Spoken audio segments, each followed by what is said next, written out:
Hi, I'm Yannick Hanfman. I'm Ilya Marchenko. I'm Dennis Kudla. This is Sebastian Olfner. It's Marc-Andrea Whistler. I am Francisco Cerundolo. And you're listening to the Gametolove Podcast.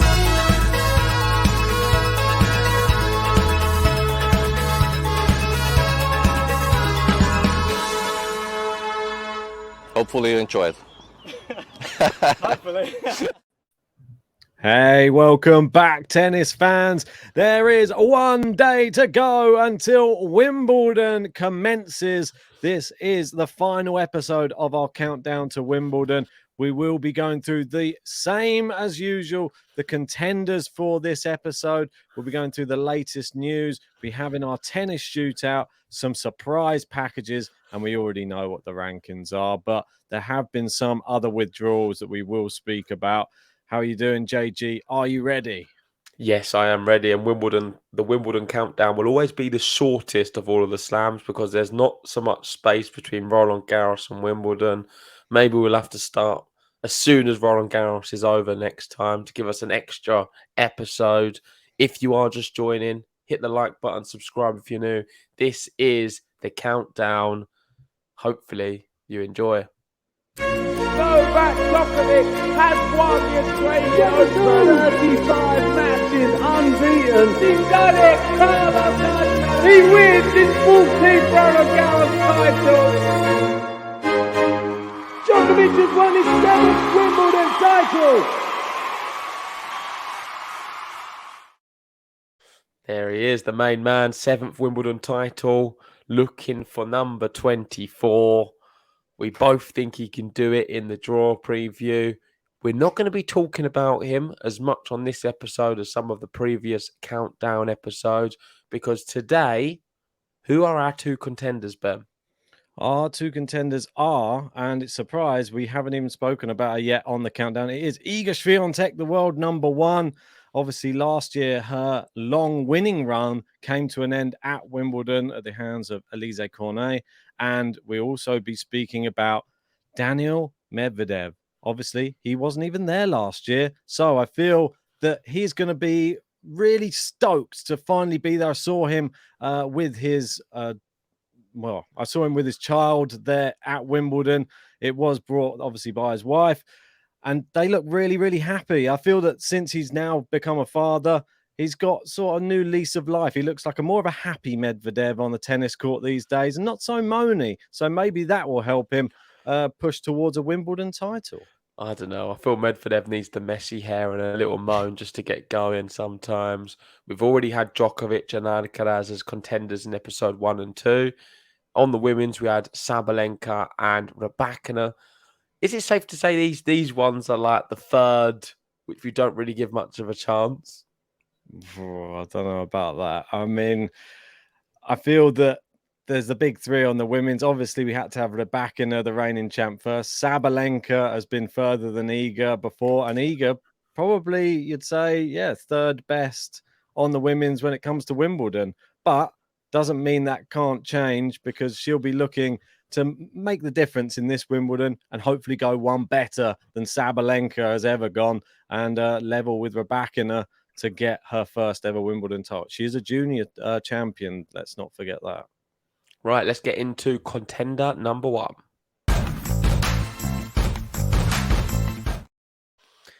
And here we go. It is a little flick there, but it is Iga.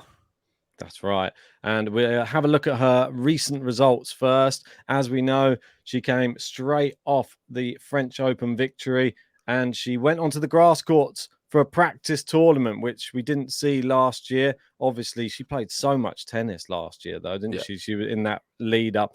I can sort of understand why she did have a break before going into Wimbledon. It didn't do any favors. This one, she won 3 matches. And then pulled out, didn't she? It's due to, did she say it was food poisoning? Was that the reasoning there? Well, it was a food poisoning, stomach bug. The weird thing about this, and I want to get into it on this episode, is a lot of people weren't buying it. Initially, when I saw that she withdrew from Bad Humbug, my first reaction is, okay, she's saving herself for Wimbledon. And I'm 70% sure that is the case. You can never be 100% sure. The reason I'm not is because there's been so many quotes like this one afterwards where she keeps going, like, consolidating the fact that she's been really ill. Like, is she overcompensating? I don't know. There's been images of her around London in different cafes. And, I mean, would you really be going out and about all the time if you're not well? I don't know. I'll let you guys make your mind up. I'm 70% sure that she wasn't ill and she just pulled out. But that's just a random number I've made up, and that's my assumption. Don't hate me. Reading the quote, though, Ben. Yeah, sure. It we'll go back to it. is...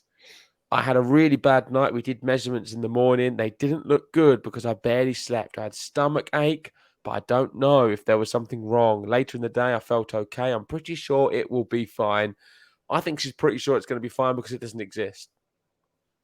Yeah, you could be right. And we've seen it many times before where people have just withdrawn in a semi-final just Well, you before. need to provide a reason. That's what it is. But I just don't Yeah. understand why she keeps going. Like, just give your reason, move on from it, because we know it's not true. And then I can't be bothered to keep talking about it. What was the reason that Osaka used to give when she used to pull out and then win the slam afterwards? I mean, I feel that that's just something that some people do. It's precautionary, just because they know they've got a massive 2 weeks ahead of them. Yeah, she probably felt she's got enough matches under her belt. She played very well against Tatiana Maria. I know it did go 3 sets, but one of them was a bagel. Yeah. And Maria's very good on the grass courts, as we know, went very far last year at Wimbledon. And the other performances were all straight sets and pretty impressive. Talking about her as a contender at this year's Wimbledon, she has the best draw out of any player on the women's section. She's the number 1 seed, and her draw is so favourable. She really does have a good shot of winning this thing. The reason I don't have her winning is because I think I have her going out to, is it Vekic? I believe so. It's yeah. Vekic. I believe I it's do have her Vekic. going very far. I think I've got her So- going all pretty far, but I feel Vekic may have a little bit too much for her. I'm not sure which round that was in. Maybe it was quarterfinals potentially. Or but, semis, yeah. Yeah, something like that. But this is a route to the title. We put out a video earlier on that one as well. I sort of alluded to the fact that I feel like Martic, I know I didn't really give her the respect she deserved in the draw preview, but after reviewing her last year's performance, she was actually pretty good there, and she only lost to Rybakina. So I take it back. Martic, pretty good on the grass, and that's probably more of a test than it will be in the next, maybe even in the round of like the 4th round or the quarterfinals. If I'm perfectly honest, I feel that that's maybe a tougher match, which is crazy to say. The best thing for Iga was that she avoided Rybakina. I Yes. honestly believe that Rybakina is the player who has the better of her. On this surface, most people would predict Rybakina to beat her. The only place she will be playing her would be in a final. And she's also avoided Sapa with the seeding, helping her out. It's just such a great draw. Like any other event, you look at this and you think, it's impossible she doesn't make the final. Pegula, she beats with her eyes closed. Coco Gauff, very similar. Garcia can turn it on. Did all right at the WTA finals, but not on a grass court. No. Bencic, Collins, I mean, they've not been in amazing form. It just looks so simple for Iga. And we've been speaking about her as the 3rd contender. She could be the number 1 contender purely because of the draw. I think that's how important the draw is on the women's. And she doesn't lose against random players too often. And when I say random, I mean outside the top 30. Yeah, I know what you mean. Totally. And I feel that on grass is such a difficult surface for players to master. And you can see, I went through on that route to the final how all of these players that she might play against have actually done on grass. And none of them really have done that great up until, I'd even say, the final. Like that, the only person was Martic, who's getting to like the 4th round. Kasatkina's been to a quarterfinal back in 2018, but that's about it. And then Azarenka a semi-final twice, but that was like 11 years ago. So I don't know. There's been nothing really of note up until the people in the final. We obviously got Sabalenka will be a semi-finalist, Rybakina a champion, Jabeur a finalist, and Kvitova a 2-time champion. So they're all on the other side. So she's had a great draw. Iga, it's up to you to win all those 6 matches to take you to that final, and then that's when I feel it will start to really, really get tough. But Yeah, certainly. Let's have a look at her last run last year. Obviously, she only played the 3 matches. Jana Fett there. And then she had that really crazy match against, what was it, Patinama Kakove, where it went to 3 sets. Signs of the wobble beginning. And then, out in straight sets to Elise Cornet. That's maybe one important factor then. I know I'm saying she doesn't lose against anyone who's not really low ranked, but at Wimbledon, it was just a terrible showing. She looked like she was going to go out in the round before against that Patinama Kudkov. I don't know much about her, but I thought she was going out then. Didn't play well. She really didn't look comfortable at all. So she's got to improve drastically this year. I think she will do though, based off what we've seen in the previous event. Yeah, I think so too. Right, shall we have a look at the odds for the women's? Let's go through those. We've got Iga. She is the clear favourite now. Incredible. And this is purely because of the draw. Like I said, she was down there as second favourite, tied with Saba, Rybakina being the favourite. But now Iga out there in the lead. I don't agree with it, but I can understand it. If you go down a little bit, you can see my champion, Donna Vekic. She's quite high up, 20-1. Yeah. Maybe they watched the podcast and they've Sky Bet of I'm telling you, that's what's happened. People have been listening to my predictions video and the money's coming in for Donna Vekic. I can understand why. And Madison Keys, there you go, your other finalist, 34s there as well, just in case you... And Mirjam Andreeva, 42. I mean, that's crazy. 40-1. I mean, she's a qualifier. I mean, that's just going a bit too big. Let's move over to our male contender, our men's contender. I can't even get my words. Contender makes sense. All right, okay. Men's contender. Oh my god, I can't get my words out. Come on, Ben, sort this out. Men's contender. It is Daniil Medvedev, and he didn't play Wimbledon last year. And his lead up to Wimbledon this year, it's only been these 2 tournaments, and they haven't looked great for him, have they? But I feel that he has the type of game which could excel on grass. It seems he's got the big serve, he's got some hard-hitting shots, and he's got some good movement.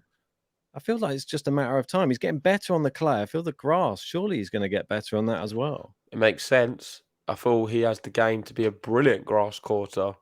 I'm just waiting for the day for it to happen. He's turned a corner winning Rome this year on the clay. I feel his game's more suited to a grass court which plays slightly more similar to a hard court, which he loves. Can he pull it all together? If he avoids Batista Agut, why not? Yeah, exactly. I mean, because Batista Agut doesn't matter what he plays on. He can play on Daniil Medvedev's own hard court in his own backyard, and I think Batista Agut would go there all the way to Russia and beat him. Or probably doesn't live in Russia, does he? He lives in Monaco.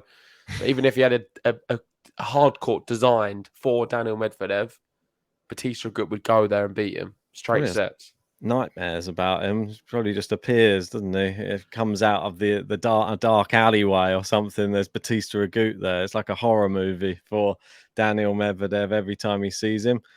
Medvedev did get to the 4th round last time he did play it though, and I'm trying to remember who he went out to in the 4th round last time.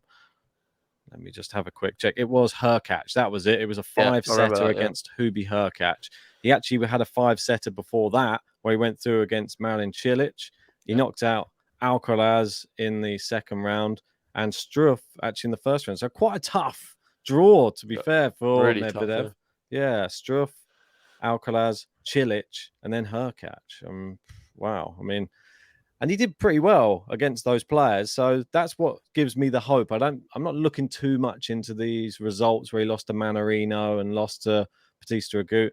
I feel that class is permanent and Daniel rises to the occasion at big events. So I'll be expecting to see him like wipe the floor with a couple of players at least and then get his hand in at Wimbledon. Yeah, I don't think it's the worst draw in the world as well. And Daniil Medvedev, he has the ability when things are going well to beat anyone. So I do have confidence in him. I think he could be a surprise factor. No one's talking about him at all. I've not seen anyone really Yeah. suggest that Medvedev can win Wimbledon. No one suggested he could win Rome, and he did it. So certainly got the ability, and I like him as a guy. So someone I would be supporting.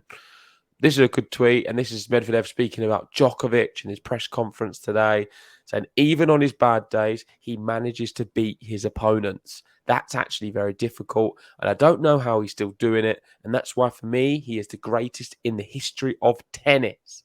So Daniel Medvedev coming out again, calling Djokovic the GOAT. He's been always heaping so much praise on Novak Djokovic. Every time he's played him and lost, he's been very gracious in defeat.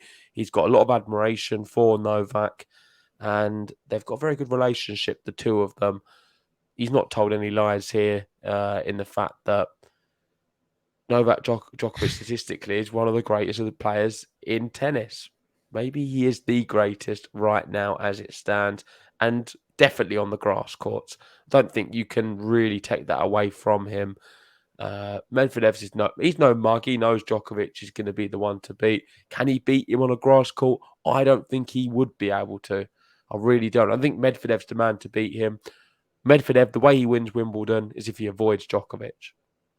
Yeah, I feel like it's high praise from somebody who is a very, very top class professional tennis player. And you would only get these type of comments if somebody knew how difficult it was to maintain such a high level of like wins to losses ratio, despite even not playing good tennis or even playing your best. I mean, when Medvedev has an off day, he loses. We know, we've seen it, and it's sometimes painful to watch. It's ugly when sometimes. Yeah, exactly. But when Djokovic is off, he finds a way to win, and that's just that's what, like, the heart of a champion, the greats. That's what they do. That's what separates the two, and lots of people recognize it. We know that it's in the same DNA that Rafa has. It's the same DNA that Roger had. There's not many that have that DNA. I don't know if Daniil has that DNA, but he definitely has some fight in him. But he's just missing something, missing that magic. Well, he's missing playing on the grass. He's not really accustomed to that yet. I keep saying it. It's going to come. I don't want to repeat myself too much, so let's move on. Okay, let's move to the odds for the men's, and there he is. He's down. He is the fourth favourite, but you see the lopsided odds here from first down to fourth. Well, there's 20-1 for fourth favourite. I mean, Djokovic 1.5 before a ball's been hit is absolutely crazy. It is reminiscent of a Rafael Nadal at Roland Garros. Looking at this, you'd think it's a two-horse race, and I think I agree. We've both got it as the final. It seems to be a two-horse race. I just feel the second horse is a bit too young. Yeah. And I don't think it's got the stamina to go 5 or 4 sets against Novak Djokovic, who's, in horse terms, I know we talk about horses a lot, he's probably like a Stradivarius. Oh. For those who don't know horses, it's a very, very good racing horse. What, Carlos Alcaraz? Carlos Alcaraz is more of a... you put me under it there. Sorry. It's probably I can't think of the name now. The name's gone.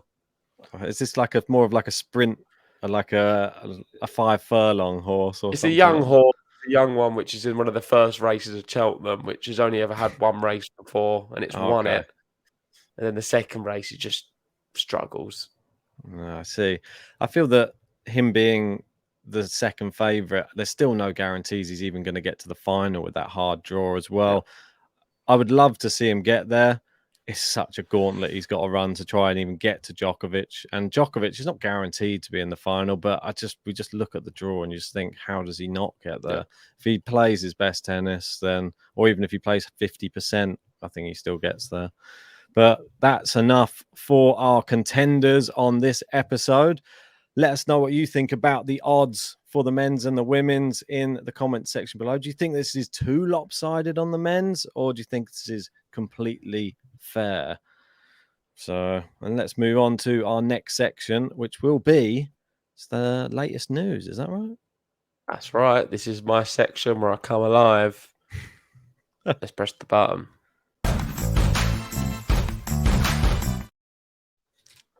So what I'm going to do for this section is go on Twitter like we always do. Nice. I'll type in Wimbledon and see what comes up. I'll fill up this water while you're doing that. Here we go. We'll go latest. We'll go on some of the top news. First big news story. We put the story out not too long ago. Yeah. Look a bit better. It's pretty sad. The finalist last year, one of the guys who could beat a Djokovic, maybe wasn't able to do it in the final last year, but certainly has the game with everything going right. Nick Kyrgios out of Wimbledon. What's your reaction? I mean, if it was the Nick Kyrgios that was playing and in great form, I'd be probably more disappointed. I still feel that he could have made a real good run in this tournament. I feel there's a lot of fragile players out there on the tour, and he knows it. And he knows that he would have actually had a good chance had he have played. I think it's sad because he's a personality. We've lost one of the biggest personalities in men's tennis, really, from Wimbledon. There was all of the stuff last year. Him and Tsitsipas, we might have got that match up again at some point. Who knows? And that was one of the big matches of last year's tournament with all the controversy. We're never going to see that this year's tournament, and we're going to have to wait. And it is sad because we did get to see him play last year live, and we got to see him and all the arguments with the box. There was a lot of drama, but I feel like he turned the corner at last year's Wimbledon to being much more serious about tennis. And then after the US Open, he was devastated when he went out, and he really made a plan to come back and actually play tennis really with his full intent in 2023. And I feel really bad for him that it's not gone as intended for him, because mentally he turned the corner, and now physically his body hasn't allowed him to do it, which is just sod's law, isn't it? Yeah. Next one, of course, it wouldn't be one of these sections without a Stan Wawrinka tweet. He just tweets a lot, I think. And he's saying, let's start Wimbledon. First match Monday, Wimbledon, London. Hard work, trust the process. Always the same kind of hashtags from Stan. Neither of us have him winning against Rusevori. Change your mind? Yeah, you had him winning? Yeah, I have him winning. It's more for the vibe. Rusevori, I really think's great. So I think it could be 5 sets, that one, though. Okay, next one is the sound of preparing the Wimbledon court. It's pretty cool. Just watching them prepare the court. Not really much news. Here we go. What's this? Andy Murray and Djokovic on the practice court together. What did you make of that? I think it's great. I love to see these two. I mean, it's one of the people that Novak Djokovic has the utmost respect for, and probably one of the only people. Probably one of the only people that he would allow to come onto the practice courts with it, I'm sure, at Wimbledon, who could share a court and gain the same amount of respect from all the people watching.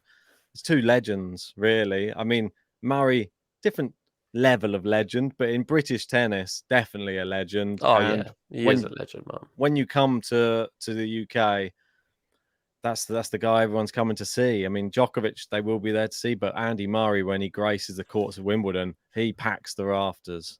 Do you think Murray's going to be even better this year, considering he's won 2 challenges? He's coming in with some confidence. He's the only man to have ever beaten Djokovic at Wimbledon, and he's just been practicing with Djokovic. He's getting to know his game early doors on court 17, or whatever court it was. It was a random court number. It would have been pretty cool to watch it, but Andy Murray's sussing out Djokovic early. Is he preparing for the final, Ben? I feel with Murray, you've got to take one step at a time, but maybe you'd have learned, if he does get to meet him, maybe you'd have picked up a few little tidbits. Maybe he was just thinking, like, is he still playing the same as when I played him last time 10 years ago? I'm sure Djokovic was moving exactly the same as if it was a proper match. Djokovic was probably moving the same as he was 10 years ago. That's the sad thing for Andy Murray. Murray is there with his metal hip. Djokovic is there more bendy and flexible than he was 10 years ago. Yeah, it's pretty scary. This one is the number 1 and 2 seed, Alcaraz and Djokovic embracing on the courts of Wimbledon. We've got Kvitova here saying, I'm here in London preparing for Wimbledon, which is starting very, very soon. So be sure and follow FlexScore on their social media to check all the scores and all the information you need to know. Thank you, and keep fingers crossed for me. Okay, There maybe we we go. could just... Look, we're promoting flash scores here. She's doing a little thing with flash scores. I was going to say maybe we could just dub over that and say, make sure you follow Game to Let's add in. Maybe you could do it in the edit. We've got Petra Kvitova as one of the players with one of the easiest draws, apparently. AI, I think, have her as number 2 on the easy draws. So definitely one to watch. And I'm going to leave it on that one for the latest news because that's enough tweets. And I'm really glad the Kvitova one come up because we could be sleeping on her a little bit in our draw previews. Neither of us have her going really far. And we could have missed a trick because she could be a name we see in the final. The longer it goes, the more I'm thinking she could make the final. She's not been past round 4 for 8 years, just in case you're wondering. Yeah, but it can happen. It can happen. Never say never. Tennis is a funny old game. That's for sure. Right. Time for the tennis shootout. Get your questions ready.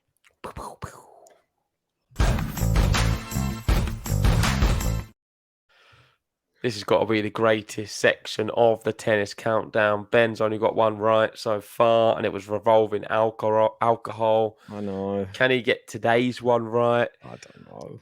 It's a bit of an interesting question I've got for you today. Oh, no. Here we go.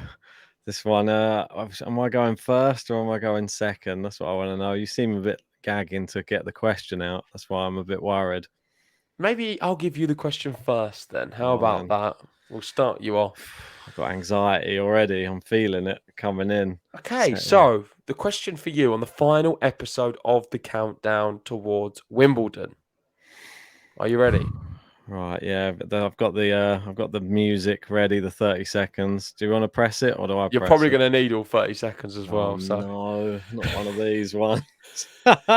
So, as you know, Wimbledon, there's a lot of history. You've got the all white, you've got the beautiful green lawns, the strawberries, and of course, the famous Wimbledon colours and trademarks. Discussing the Wimbledon trademarks, I want to speak about the Wimbledon logo. More specifically, it's very famous and iconic. My question to you is, though, Ben, how many characters is on the Wimbledon logo, excluding spaces? Are we talking about like actual letters? Letters, characters. Oh my god. I'm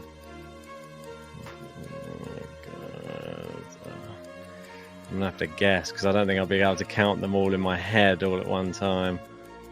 I'm gonna go maybe like 22. I'm gonna go with.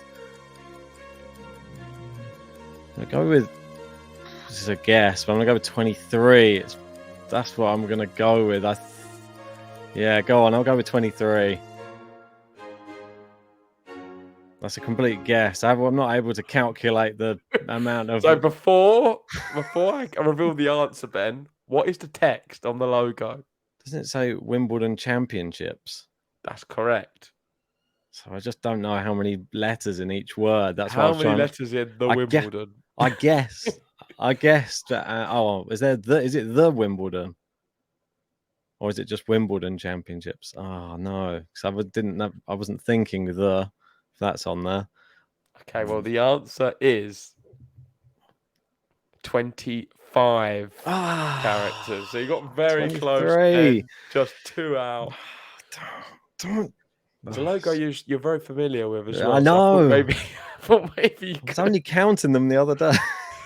I like it. Good one. It's a good. You got close. It was a pure guess, but just based upon the length of words. But unfortunately, failure for me again. I'd normally like these in multiple choice, but never mind. You could have given me a. I probably if you'd said the 23. text is the championships and then Wimbledon at the bottom.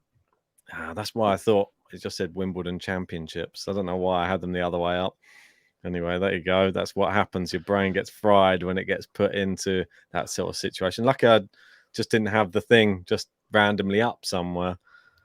So but I didn't. So anyway, on to my question. That's another one wrong for me. Let us know in the comments section if you managed to get that right within the time limit as well. This one, I always like to give a little bit of.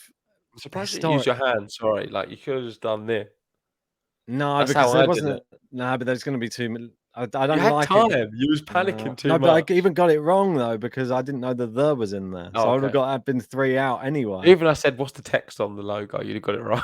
I thought Wimbledon Championships. That's what Okay. I thought. Didn't No think worries. I missed the. So that was as soon as you said I was like, oh, I'm definitely going to be. Well, if my guess was right, I might have guessed completely. It's the championships in Wimbledon, but yeah. I know. Well, ruined. My Anyway, question. well, never mind. I like it anyway. Good question. This one, I'm not sure if you'll know the answer, but I will give you four potential answers. You'll get I'll give you an A, B, C, and a D. What century was it? Well, you're not going to need to know the century. It's not going to be a year you're going to need to guess. It's just going to be a player that you're going to have to guess. And it is going to be, I'll give you, well, it's on the men's side. I'll tell you that much. There has been only one triple bagel in the history of Wimbledon. Who achieved it is the question. And I'll start after I've given you the four potential answers. So we've got A, Roger Federer, B, Stefan Edberg, C, Rod Laver, or D, Ivan Lendl.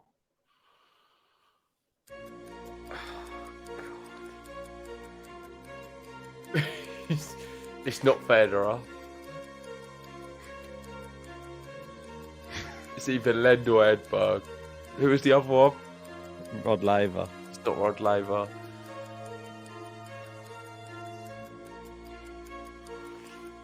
Any guess? There's probably going to be a guess. Well, I'm going to go even Lendl, final answer. Okay. Wait for the It's music. Edberg, isn't it? I can tell by your reaction. I think it's Edberg now. Can I change to Edberg? Oh, give me your final answer. Edberg. That's the right answer. There we go. And the answer was Stefan Edberg, and he did defeat Stefan Eriksson with a triple bagel in 1987. There you go. Yeah, I knew it was down to two. I knew it wasn't Roger Federer. I knew it wasn't Rod Laver. I do know my stats, my history.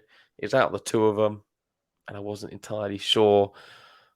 When I said I sort of could tell by your face that I was wrong, because I know you too well. Maybe I should have a better poker face. Yeah, your poker face was terrible. I thought me reading them out, I read it out weird. Like Stefan Ebb, but I thought I read it weird as well. No, I don't just know. had a feeling. The moment you said that, I was thinking of Stefan Edberg. But yeah, there we go. There you go, J Genius strikes again. Another one up on the board. Cha-ting.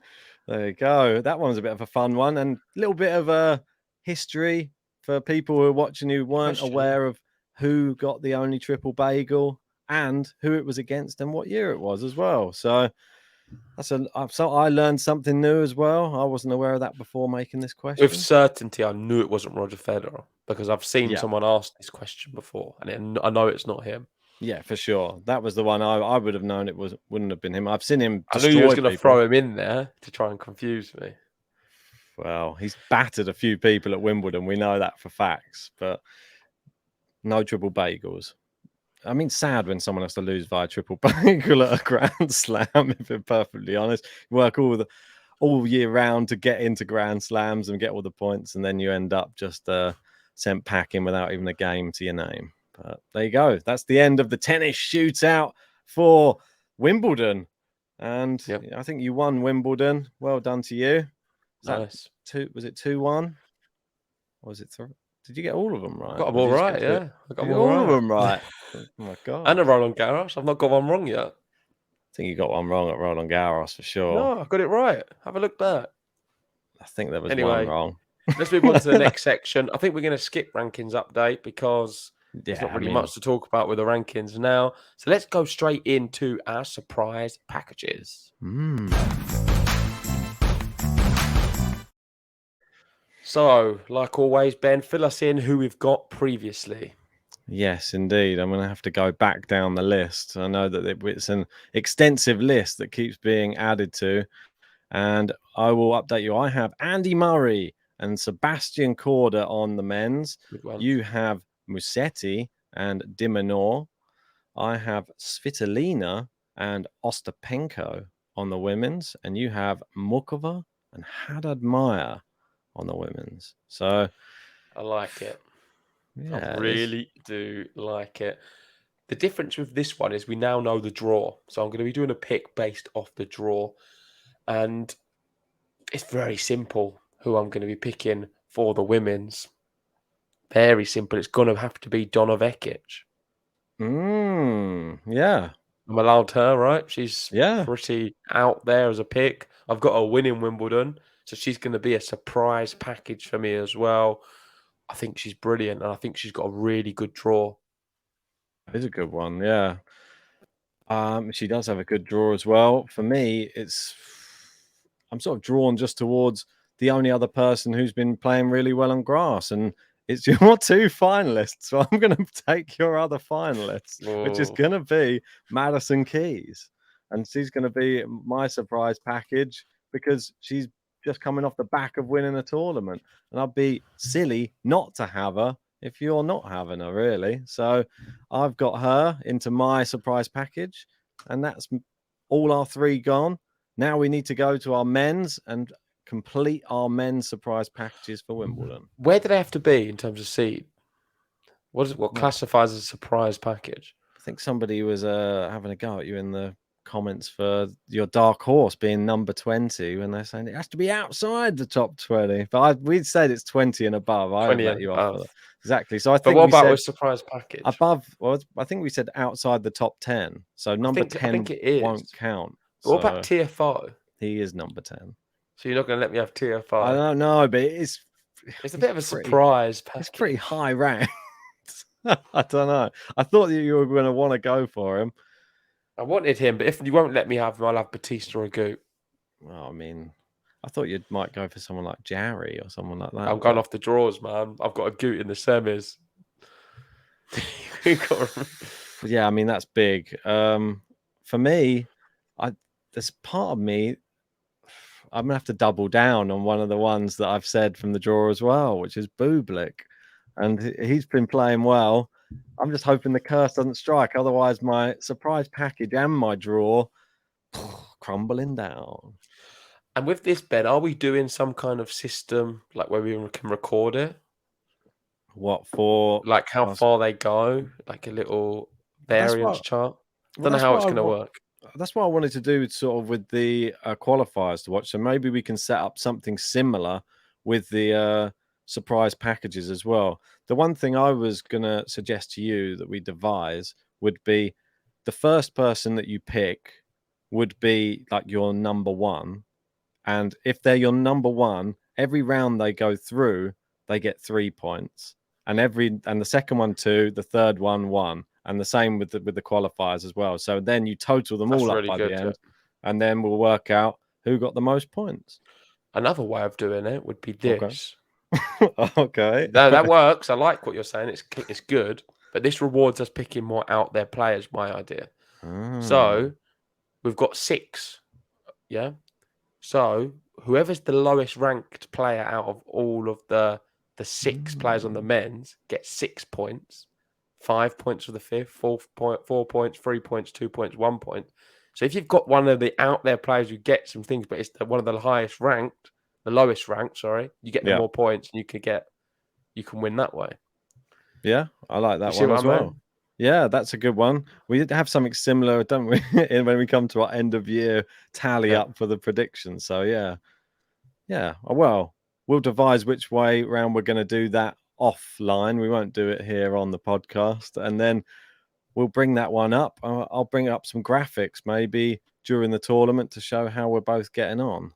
So that's going to be quite exciting. I'll try and keep this tally going through the countdown. If you've got any other ideas that you would like, any other games you'd like to play throughout these Grand Slams, then please feel free to drop us an email or send us a message on Twitter or in the comment section as well. Then we're happy to add things to the countdown if there are enough requests for it. But now let's go. Thank you everyone for joining us on the final episode of the Countdown to Wimbledon 2023. It is past midnight here in the UK now, which means happy Wimbledon Day, because Wimbledon will be kicking off very soon. I can't wait. Is Novak Djokovic going to do it? Part of me doesn't want him to, but I think it's going to be very, very difficult to stop him. And I think it's going to be very difficult to stop Donna Vekic. Watch out for her. She's going all the way. Maybe. Just maybe. Definitely. See you soon. Happy Wimbledon Day.